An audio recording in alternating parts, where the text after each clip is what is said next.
The moment my fishing line went slack, I knew somebody had messed with it, and when I turned around and saw that clean cut hanging in the air, I realized it wasn't the wind, it wasn't a snag, it was a person.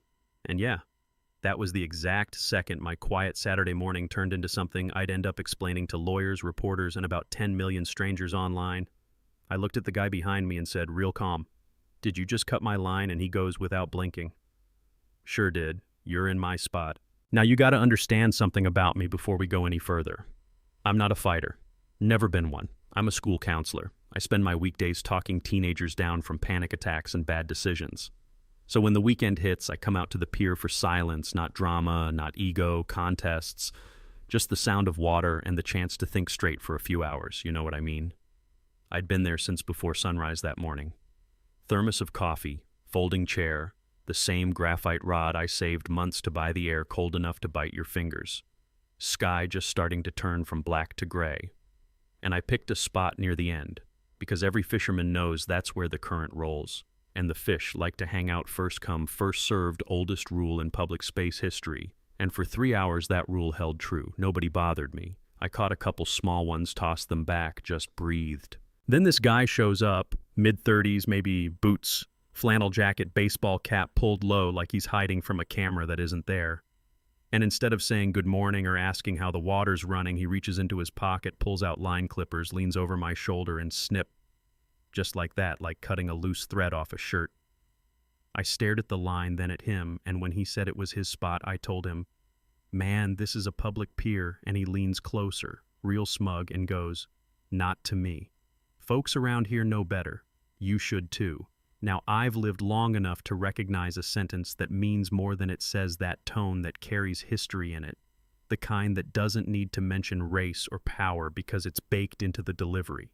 And I felt that old, tired feeling in my chest, not rage, not fear, just exhaustion, like, oh, here we go again, another stranger deciding I don't belong somewhere my taxes help pay for. I asked him, still calm, "You think that gives you the right to ruin somebody's morning?"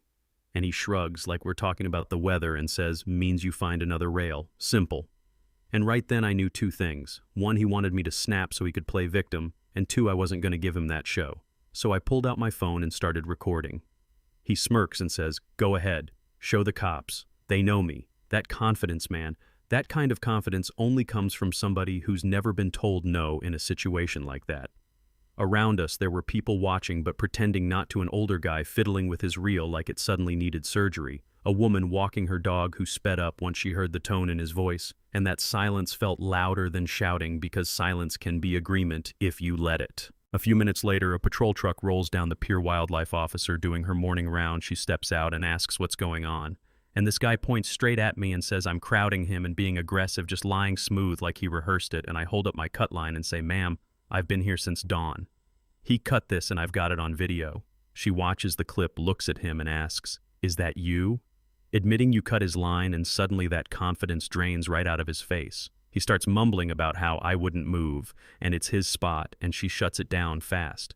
Says there are no reserved spots on public property, asks for his ID, writes him a citation and tells him to pack up and leave or he'll be arrested for trespassing. Watching him walk down that pier with his gear slung over his shoulder boots, heavy head low, I figured that was the end of it, just another weird story to tell my coworkers Monday morning. Yeah, that happened. Right? But when I got home, I uploaded the clip, didn't rant, didn't caption it with anything dramatic, just posted it. And by the next day, it had millions of views. Turns out the internet is real good at recognizing faces, and within 48 hours, people had figured out who he was, where he worked, even old complaints tied to his name. And that's when things got wild, because reporters started calling asking if I knew he'd been reported before for harassing folks on that same pier, and I said no, I didn't know, but apparently there'd been a pattern. A Hispanic father whose bait bucket got kicked into the water. An older Asian man whose crab lines kept getting tangled after someone deliberately cast weights across them. A black teenager who got the police called on him for looking suspicious while eating lunch. Same guy every time, no consequences. Complaints brushed off paperwork that went nowhere. That's when a friend of mine said, "You should talk to a lawyer," and I laughed at first because I'm not lawsuit-minded, I just wanted to fish. But the more I thought about it, the more I realized it wasn't just about me or a piece of fishing line, it was about a pattern that only stopped when somebody documented it. So I met with an attorney, calm woman, sharp eyes, the kind who listens more than she talks, and she said, What happened to you isn't small. It's evidence. We filed a case not just against him but against the town for ignoring repeated reports. And once subpoenas went out and records got pulled, suddenly everybody wanted to settle real quick because paper trails have a way of telling stories nobody wants read out loud in court. The town agreed to a payout, and new policies mandatory anti-harassment enforcement posted signs about equal access, actual consequences for people who try to bully others off public property.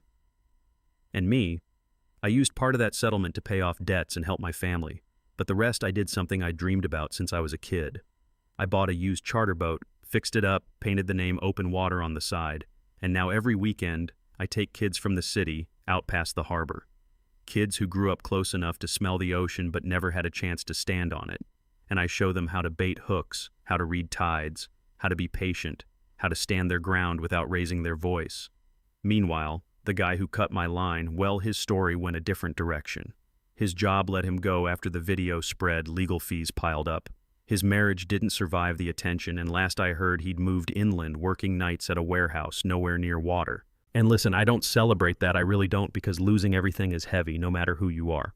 But I do think about that morning sometimes when I'm steering my boat past that same pier, and the air smells like salt and possibility. And I think about how one tiny decision, one snip of a fishing line, can ripple outward and change two lives in opposite directions. Some people online still argue he got what he deserved. Others say the consequences were too harsh for something they call a small incident. And maybe that's the real question underneath all of it, what counts as small when it carries years of meaning behind it. So I'm curious what you think, honestly. Was it justice? Was it overkill? Or was it just life finally answering back? Tell me in the comments, and if you've ever seen something like this happen or lived it yourself, I want to hear that too.